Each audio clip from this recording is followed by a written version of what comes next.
নমস্কার বন্ধুরা, সোমা কিচেনে আপনাদের সবাইকে স্বাগত। আজকে আবারও একটা নতুন রেসিপি নিয়ে আপনাদের সামনে চলে এলাম। আজকে আমি বানিয়ে দেখাবো বাঙালিদের সবথেকে প্রিয় সরষে ইলিশ। এই সরষে ইলিশটা আমি আমাদের বাড়িতে যেরকম ভাবে বানাই সেটাই আজকে আপনাদের কাছে বানিয়ে দেখাবো। প্লিজ ভিডিওটা স্কিপ না করে প্রথম থেকে শেষ পর্যন্ত দেখার অনুরোধ রইল। আর ভালো লাগলে অবশ্যই ভালো ভালো কমেন্টের মাধ্যমে আমাকে জানাতে ভুলবেন না। আর যদি খুবই ভালো লাগে তাহলে অবশ্যই লাইক, শেয়ার, কমেন্ট এবং সাবস্ক্রাইব করে আমার পাশে থাকবেন। তবে চলুন বেশি কথা না বাড়িয়ে রেসিপিটা দেখে নেওয়া যাক। দেখুন, এখানে আমি ইলিশ মাছ নিয়েছি। ইলিশ মাছগুলোকে ভালো করে কেটে ধুয়ে নিয়েছি। আমি ইলিশ মাছগুলোতে লবণ আর হলুদ প্রথমে একটু মাখিয়ে নেব। হলুদ আর লবণ,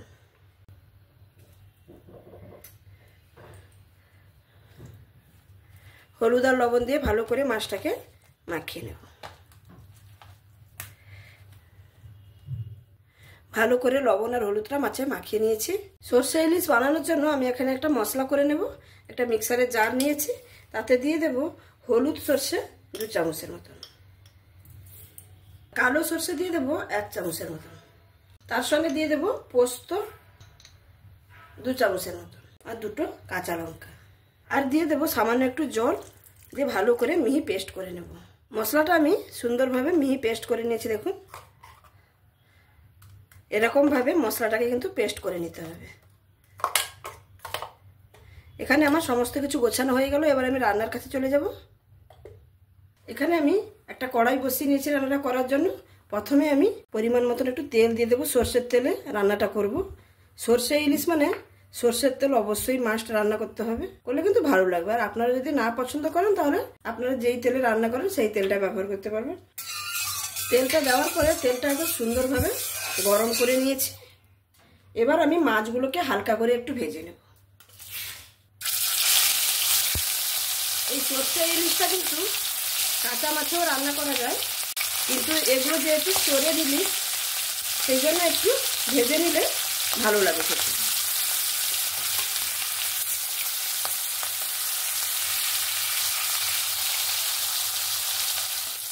এক সাইডটা হালকা ভাজা হয়ে গেছে, এবার আমি উল্টে নেব।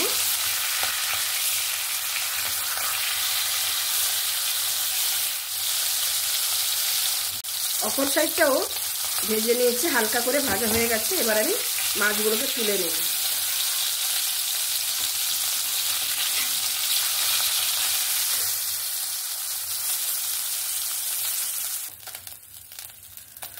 সামান্য একটু তেল আছে, আর একটু সর্ষের তেল আমি দিয়ে দেব। তেলটা তো গরম হয়েই আছে। এবার আমি ফোড়নে 5 ফোড়ন দিয়ে দেব। আপনারা চাইলে কালো জিরেও ফোড়ন দিতে পারেন। ফোড়নটা থেকে সুন্দর একটা গন্ধ ছাড়তে শুরু করেছে। এবার আমি এখানে দিয়ে দেব থেতো করে রাখা রসুন। অনেকেই ইলিশ মাছে রসুন পেঁয়াজ খেতে চায় না, কিন্তু একবার এরকম রসুন দিয়ে রান্না করে দেখবেন। এই সর্ষে ইলিশের সঙ্গে সর্ষে বাটার সঙ্গে রসুনের ফ্লেভারটা কিন্তু খুবই দুর্দান্ত হয়ে থাকে। রসুনটাকে ভালো করে ভেজে নিয়েছি। এবার দিয়ে দেবো একটা টমেটোকে এরকম স্লাইস করে কেটে রেখেছি।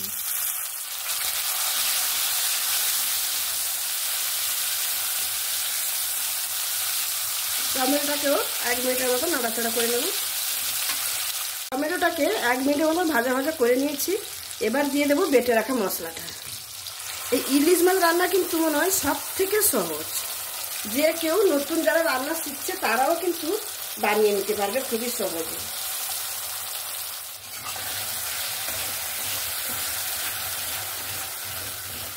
মশলাটা দিয়েও সুন্দরভাবে কষিয়ে নেব।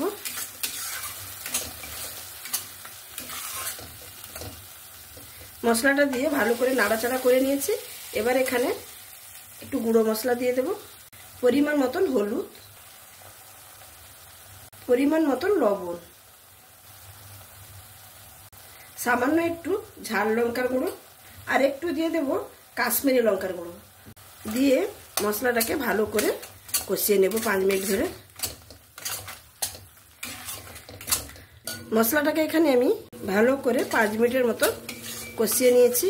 এর থেকে কিন্তু বেশি কষাবো না, যেহেতু সর্ষে আছে তেতো হয়ে যেতে পারে। মশলা থেকে হালকা একটু তেল ছাড়তে শুরু করেছে। আমার এই রেসিপিটা যদি এই পর্যন্ত আপনাদের ভালো লেগে থাকে তাহলে অবশ্যই লাইক, শেয়ার, কমেন্ট এবং সাবস্ক্রাইব করে আমার পাশে থাকবেন আর অনেক অনেক শেয়ার করবেন। মশলাটা এখানে সুন্দরভাবে কষিয়ে নিয়েছি।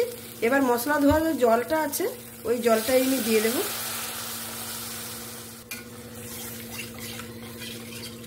আমি আর একটু জল দেব। জুসটা যে যা পছন্দ মতন দিয়ে দেবেন। জল তো দিয়ে ভালো করে নাড়াচাড়া করে নিয়েছি। এবার গ্রেভিটাকে একটু ফুটতে দেব, তারপরে আমি মাছগুলো দেব। ঝোলটা এখানে ফুটে উঠেছে। এবার আমি ভেজে রাখা মাছগুলো দিয়ে দেব।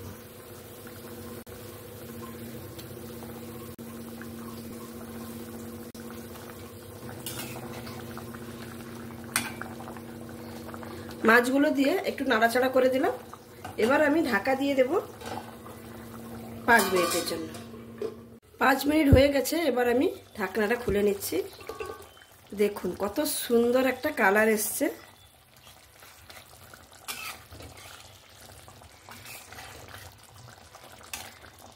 রান্নাটা একদমই কমপ্লিট। আমি নামানোর আগে 2টো চেরা কাঁচা লঙ্কা দিয়ে দেব।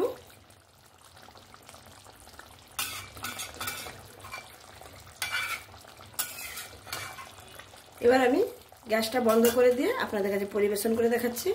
তাহলে বন্ধুরা দেখতেই পেলেন আমার এই সর্ষে ইলিশের রেসিপিটা। দেখতে দেখুন কতটা অপূর্ব হয়েছে, আর খেতে তো সত্যিকারে অসাধারণ হয়ে থাকে। একবার প্লিজ আমার মতন করে আমি যেভাবে আজকে বানিয়েছি বানিয়ে বাড়িতে দেখতে পারেন। আশা করি খুবই আপনাদের ভালো লাগবে। আর ইলিশ মাছ তো সত্যিকারে খুবই একটা টেস্টি মাছ, আর খুব সহজে বানিয়ে নেওয়া যায়, যে কেউ বানিয়ে নিতে পারবে। তাহলে আমার এই রেসিপিটা যদি আপনাদের ভালো লেগে থাকে তাহলে অবশ্যই লাইক, শেয়ার, কমেন্ট এবং সাবস্ক্রাইব করে আমার পাশে থাকবেন। আর যে সকল বন্ধুরা অলরেডি সাবস্ক্রাইব করে আমার পাশে আছেন তাদেরকে অসংখ্য ধন্যবাদ। আর যারা এখনও নতুন বন্ধু ভিডিও দেখছেন অথচ সাবস্ক্রাইব করছেন না, প্লিজ সাবস্ক্রাইব করে আমার পাশে থাকুন। সাবস্ক্রাইব করলে আমি যখন কোনো নতুন রেসিপি আপলোড করব আপনাদের কাছে সঙ্গে সঙ্গে পৌঁছে যাবে। তাহলে আজকে এখানেই শেষ করছি।